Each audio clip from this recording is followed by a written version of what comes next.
dinala na rin pala ni client owner yung dining table nila rito. Gawa po rito. Eto, pag-akyat, meron yung pinagawa po sa atin si yung mga upuan. Sila na mo sa rough finish, pero yung klibi ng tubig niya nandun sa pinaka-floor drain.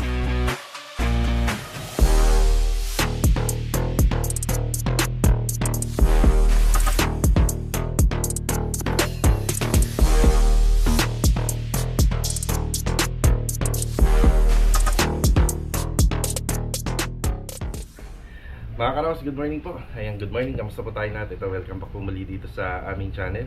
Ayan, another day and another house improvement ngayong araw po ng Biyernes. Yan, bali June 19. Yung araw po ng Biyernes. Bali for today's video, mga Karaos, nakatutok pa rin po tayo rito sa ongoing project natin sa Phase 3. Yan, pupunta rin po tayo ng Anyana Bel Air West para makapagbigay din ng update. Ayan, samahan niyo po muli kami ngayong araw na to. Enjoy watching. Let's go. Tara. Gagamitin natin si e-bike. Yan, meron nga pala tayong kasama or tile setter na ito, kinakailangan niya po ito. Kailangan may pahid niya sa mata niya. Hindi naman po tayo nagkukulang sa payo na kapag minsan nagpuputol po ng tiles, suotin lagi yung salamin. Yan, lahat naman yan pinaprovide natin sa mga kasama natin. Kaso nga lang, hindi talaga may iwasan na minsan hindi po nila suot. Siguro yung habang nagpuputol siya ng tiles, merong ilang particles po ng tiles na tumama po sa kanyang mata. Yan, binilhan natin siya ng gamot.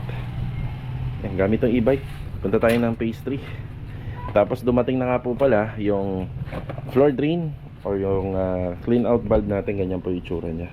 So hanapin nyo lang po ito sa online, marami na po lalabas nyan. So ito po is 6 inches by 6 inches. Tapos meron yung screw. Nilalagay namin to sa catch basin at saka po dun sa may septic tank, para just in case na gusto nating linisin or meron tayong ipapasiponing, yan, madali lang po yung access. Tsaka maganda, hindi kakalawangin dahil gawa sa stainless. Okay mga Karaos, start na tayo. Yan, ito nga po pala yung lagay ng weather natin. So masarap gumamit ng motor niyan pagka ganyan, e-bike. Yan, ganyan. Pag ganyan ang weather. So daming single dito sa tropa yan, sa mga service nila. Yung bonus stage para sa mga gumagawa kagaya doon sa Anyana, sa harapan ng bahay.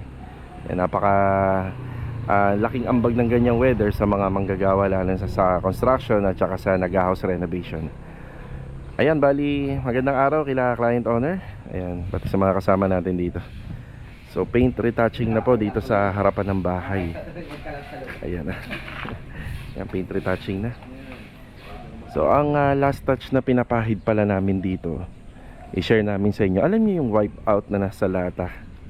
So kaya minsan maraming basahan yung binibili namin. Ngayon pag per turnover na, halos tapos na lahat. Tapos na yung punch list, yung general cleaning, yung paint retouching. Yan, mag-a-apply na po kami ng ano niyan, ng wipe out. Yan, pinupunasan lang namin yan. Yun yung mabango na nasa lata. So sa mga regular viewers ko, alam na yun, nakikita na po yan. Yan na po yun yung ginagawa rito. Yan, lilinisin na rin to kapag nalinis to.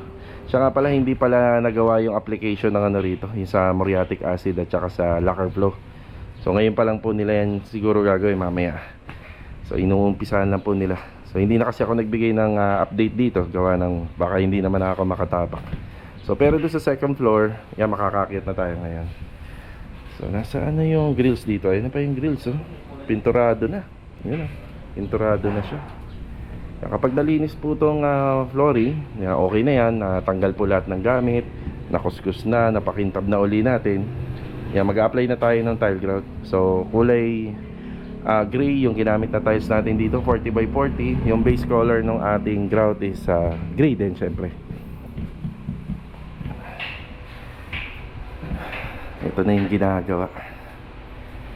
So ayun na pala, oh. Inumpisa na uli yung sa cove ceiling, binalikan na. So pagka nabalikan na to, pwede na natin ikabit yung strip light dito. Ayan. Tapos yung pintor natin para sa mga finishing carpentry, ayan, nakabalik na. Ayan, nakabalik na uli siya rito kasi pinapaumpisahan na po natin to. Meron lang mga konting binili ngayon, no, kuya, no? Itong lacquer thinner. Ito, isang galon. Isang galon ng lacquer thinner para sa lacquer primer surface. Ayan. So ito na nga pala. Ay, siya nga pala, no? Lalaki na niya sir, hindi ano? Ni kuya. Kailangan niya liha. Ano number? Ano number kuya? 100 boss, ako 150. Mga tig-ilan? Tig-lima lang. Tig-lima? Ito na lang eh. Oo. Ewan ko sa kanila. May ano pa ba? Kasaliha? Okay. Sige, sige. Asikasuhin ko kagad. Siya nga pala, Wio. Sa mata mo. Ayan o, may shades naman siya. Kaso nga lang nakakalimutan ni suot eh. Ipatak mo to. Ngayon na, ngayon na. Kabilaan, sige. Oh, doon ka na muna. Huwag ka rito. Doon sa ano. Sa, ngayon na. Tapos mamayang tanghali igawin mo ulit. Hindi ay mo yan. Ano talaga yan? Yeah. Boss, ito wala na to. Wala yan. Tawag dito may didikit tayo dyan. Nakita mo na ba yung didikit? Ayun o. Sige, bibili na rin ako. Sige, sige. Ayan na. Ayan na. Isa pa. Balikan mo. Yan. Kabila na rin. Para na. Kabilaan yan, di ba sabi mo? Huwag mo kuskusin. Huwag mo ganin. Pumikit ka lang ng 5 seconds. 5 seconds ka lang pumikit para hindi yan. Bakit sa bibig? Sa bibig. Okay. Dito na nga pala yung nagawa. Ayun. Tapos na to. Ano yung ginamit namin na tayo sa staircase, sa hagdan. So ito rin po yung ginamit namin dito. Kasama na dyan yung si Rojo. Tapos makikita nyo, naglagay na po si tile setter dito ng masking tape. So applyan niya na po to ng grout. Yung grout na gagamitin dito, since nasa pinakadulo kasi siya at saka naka 45 degree cut angle siya. So yung grout na gagamitin po dito ay epoxy. Yan, epoxy or yung Blue Max. Ito, may mga retouching pa tayo rito sa altar. Ito na nga po pala yung altar. Nandito yung switch button niya. Yun. So ito po yung ipinagawa sa amin ng client owner. Yan, sana nagustuhan ni client at sana nakuha namin yung design na gusto niya po rito. Ayan. Yan, bali nagpasa si client owner ng disenyo. So after niya po magpasa, pinagawa niya po sa amin. So ang yari ng materialis na to is puro plywood lang na 3/4. Tapos naglagay po kami rito ng abang ng electrical. Ayan, para sa switches. So may retouching pa po to. Re-retouch na lang. Ayan. Tapos ang update nga po pala sa Korean blinds ngayong araw, ngayong Biyernes. So tingnan natin kung matutuloy po si Sir Ricky. Ayan. Yan, may mga retouching pa tayo rito. Lahat yan. Sa cabinet. Yan, medyo maalikabok pa rito. So, dito kasi, itong second floor, simula nung ginawa po itong hagdanan, hindi pa po tayo nagpaakyat dito. Kaya kung ano yung mga naiwan dito sa second floor, yung pa rin yung inabutan natin. So, tayo kasi, mahigpit po tayong nagpapaapak pagka ganyan, tiles dito sa hagdan. Mahigpit po tayo nagpapaapak po ng ano kapag kami gumagawa. Ayan na. Ayan na.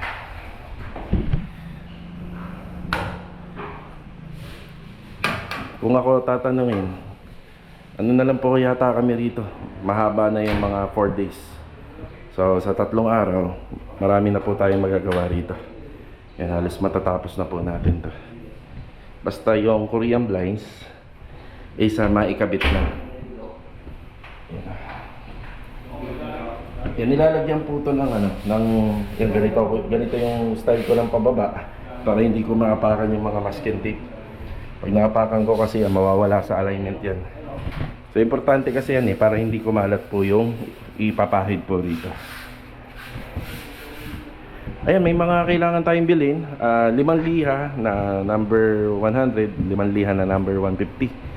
Tapos ito kuya, mga nasa ano yata ito? Tatlong roll. Yan, 3 roll ng double-sided tape. Kaya kailangan 2 kayo niya, no? Para makuha natin yung perfect na lining. Sige. Boss, kaya naman doon, gusto grabbing sa loob. Meron. Wala yung installer natin. Absent kayo. Yeah, absent kahapon. Tapos absent niya. Okay na masilya na. Ito kuya, ano ko pa? Papamasilyahan ko pa yung pinakaloob. Acrylic sealant. Meron pa ba? Meron pa na? Meron.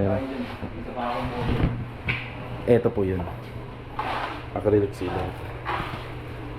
Pati itong mga gilid na yan, ipapasilant natin yan kapag pumunta na rito at nag-final retouch yung aluminum stoller. Yan, yung pa pala, yung magre-retouch sa aluminum. Mamayang tanghali uli, pataka. Yan, wala namang kailangan.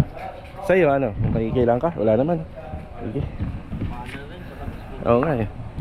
Puro linis na lang dito yung retouching. Magbablog din ako rito kapag kagabi kasi ang bahay naman namin nandyan lang naman, malapit lang. So susubukan natin pumunta rito pagkagabi para maipakita rin sa video. Maganda rin po kasi yung bahay kapag naibablog or naisushoot din ng gabi. Iba rin po yung dating niya. Yan, asikasuhin ko lang yung kailangan nila rito. Nakakalimutan ko pala, ito pala yung para dun sa catch basin, tapos ito yung para dun sa clean out. Ito, ayan. Hindi ko pa makakalimutan. Galing na tayo ng hardware. Yan, dumaan nga rin pala ako sa Mr. DIY dito sa All Home. Yun nga lang, alas 11 pa sila magbubukas. Ito yung liha. See. Kaya ito yung liha. Lagay ko na lang rito kaya.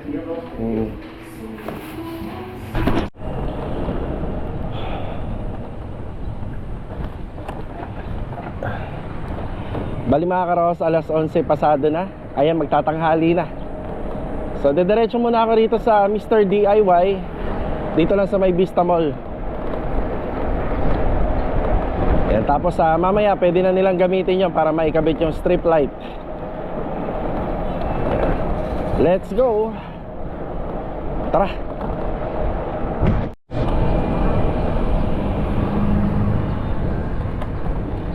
Vista Mall.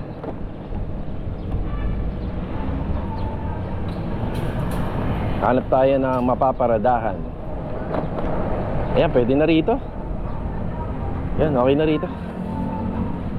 Ayan.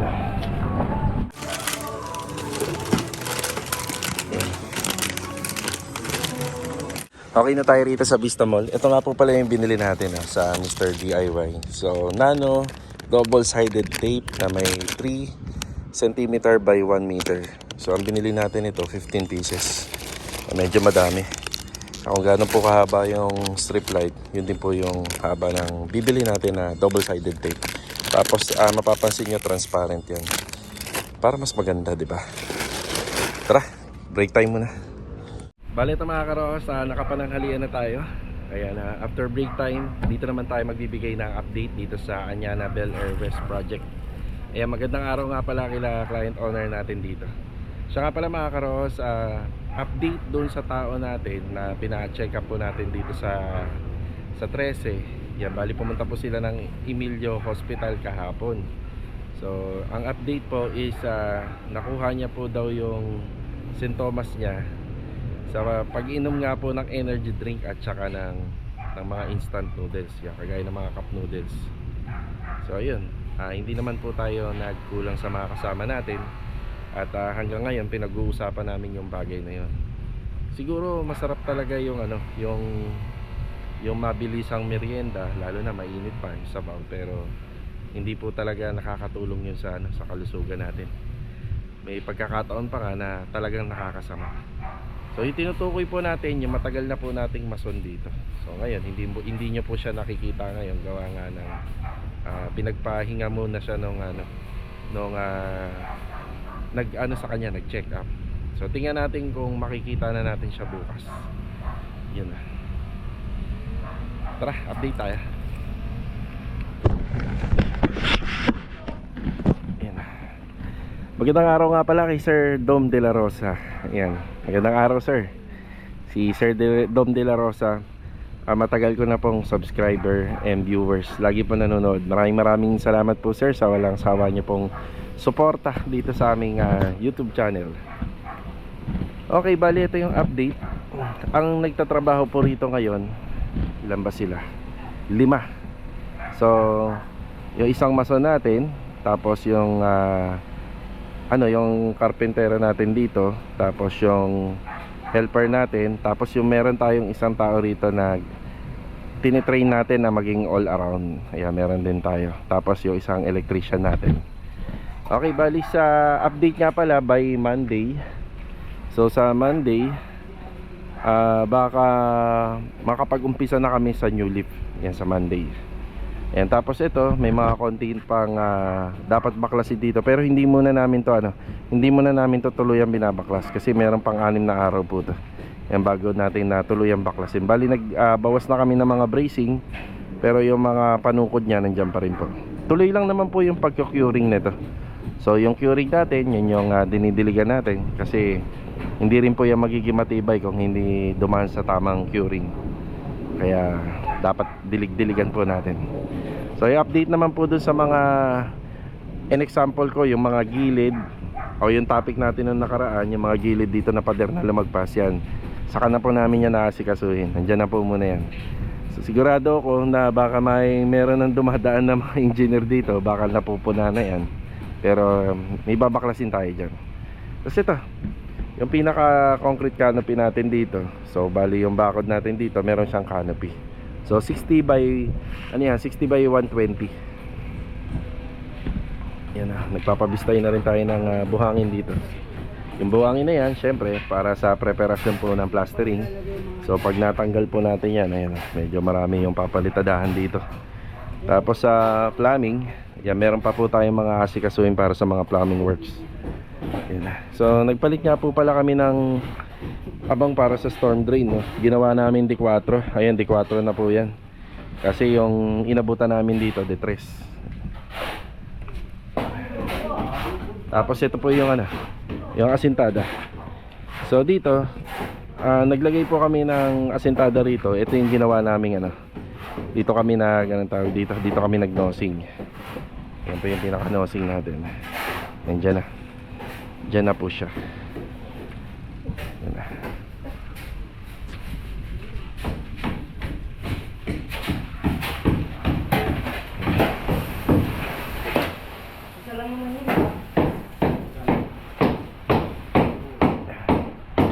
Bali sa taas, ito yung update. So yung metal framing natin halos okay na, tapos na. Bali panibago na po ito. Tapos yung insulation, maambon. Parang uulan mukhang dadaan lang yan. Ayan, bali ito yung insulation. Tapos ito yung panibagong metal framing natin. Tsaka pala, ito nga po pala yung mga sukat ng mga kwarto po rito. Ayan. So dito sa bedroom 3, so 250 by 360 cm. So ito 250 by 360. Kaya kinuha ko na yung mga sukat nito, gawa ng lumalakas. Malakas ulan Yung gawa na magpapadeliver na tayo ng PVC ceiling panel. Bali yung PVC panel natin dito mga karohas, bali yung kailangan natin dito is 4 meters. Yan, tigpo 4 meters po lahat. Yan, papa-deliver tayo. Tapos yung sukat po rito sa bedroom 2, yan, dito sa bedroom 2 is 210 by 270. So ito 210 by 270 rito. Yan. Yung sa bedroom 1 is 200, yan, 200 by 250. Yan. Yung TNB sa second floor, dito sa second floor, medyo po siya, medyo maliit na lang. So 1 meter lang po ito, 1 meter by 210. So ito yung 210.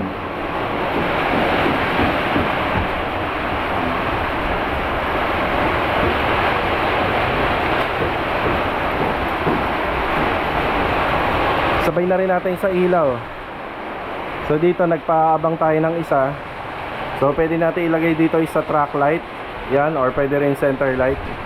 Kasi itong part ng area na to, mapapalibutan po ito ng mga cabinet. Itong area na to. Tapos itong bintana na to, tatanggalin natin to, tapos masintadaan po natin ng hollow blocks. So magiging pader yan. Kasi yung pinaka cabinet natin yan, ano na po siya, papunta rito. Isang buo na po yan, pati rito meron din po yan. Napaliwanag ko na rin noong nakaraan na babaklasin po to para maging access ng pintuan dun sa kabilang kwarto. Tapos dito, meron tayong nilagay na 4 na pin light at saka isang center light. So center light tapos 4 na pin light. Tapos dito naman banda, isang center light at saka 2 pin light. Yun nilagay natin dyan. Tapos dito, meron tayong pendant light dito, stair pendant at saka 2 pin light dito. Pinaka pin light sa hallway.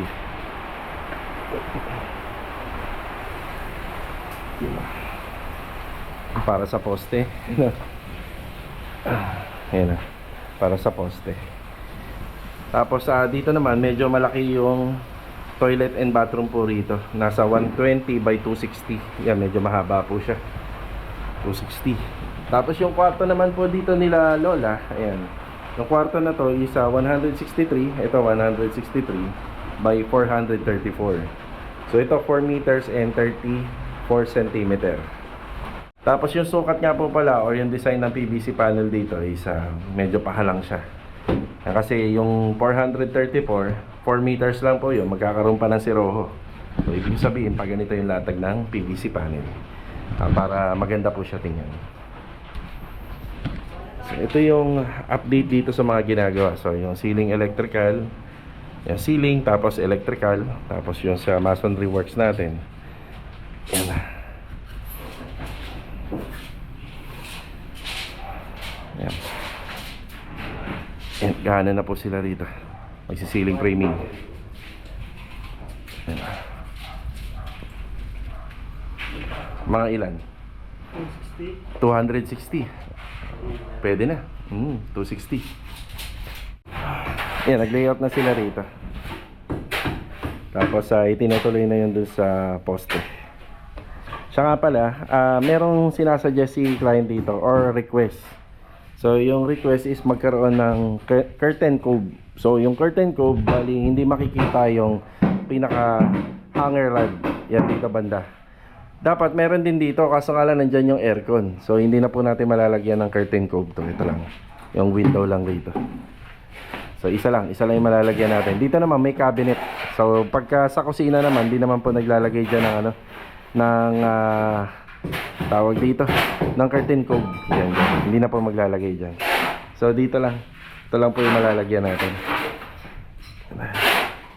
Sige, okay na. Tapos dito naman po sila mag-ceiling framing. Start na. Yan.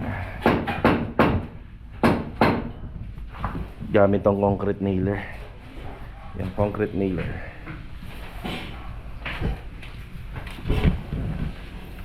Yan, bali ko computing ko na lang po yung bilang ng PVC panel. Tapos yun dito po kasi baka may ihuli na natin to. So naka PVC ceiling panel din po daw yan, tsaka ito. Pero ang pinakamaganda rin sana rito is spandrel yung gamitin. Yan, tatanong na lang natin si client. Ito huli na. For interior lang to.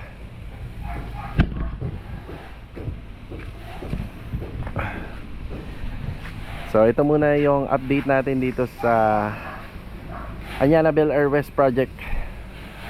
Yan, buhusan na natin to.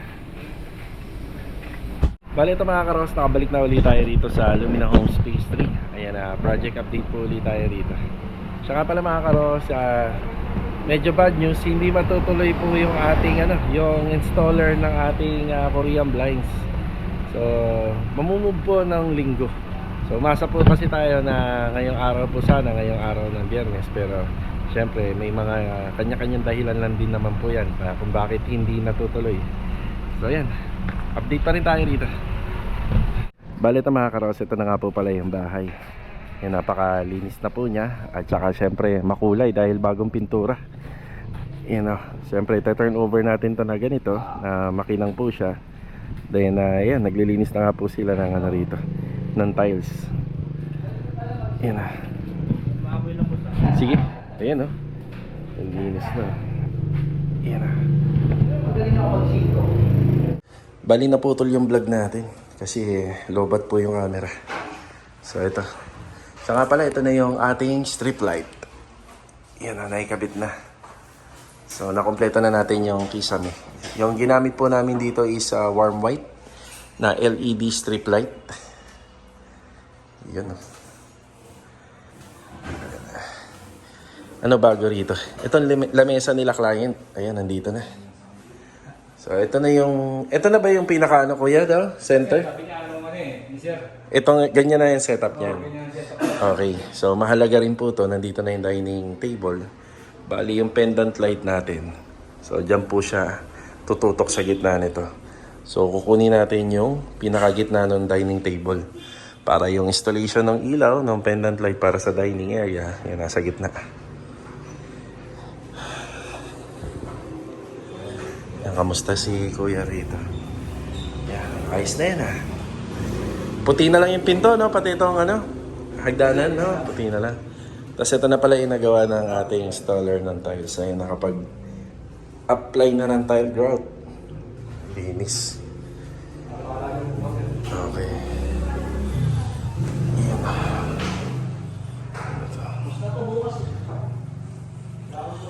Yan. So, dito, check natin yung ginawa rito sa slab. Ayun, no? Linis na. Yung kabila. Tsaka rito. Yung okay na rin po rito. Yung bubong, ay hindi ko napakita ito Yan, pinturada na rin po siya. Ayan na. Bagong-bago. Bagong-bago yung bahay. So may kulang pa ako rito. Kasi dapat naka-elbow to Ayan, napapasokin kasi ng tubig yan kapag hindi naka-elbow. Ayan.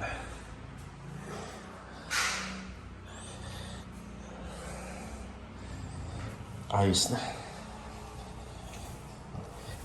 Hindi lang natuloy yung installer ng Korean blinds. Yan, pero yung materials, meron na. Hindi natuloy ngayong araw, kuya. Yung sa Korean blinds, hindi lang natuloy ngayon.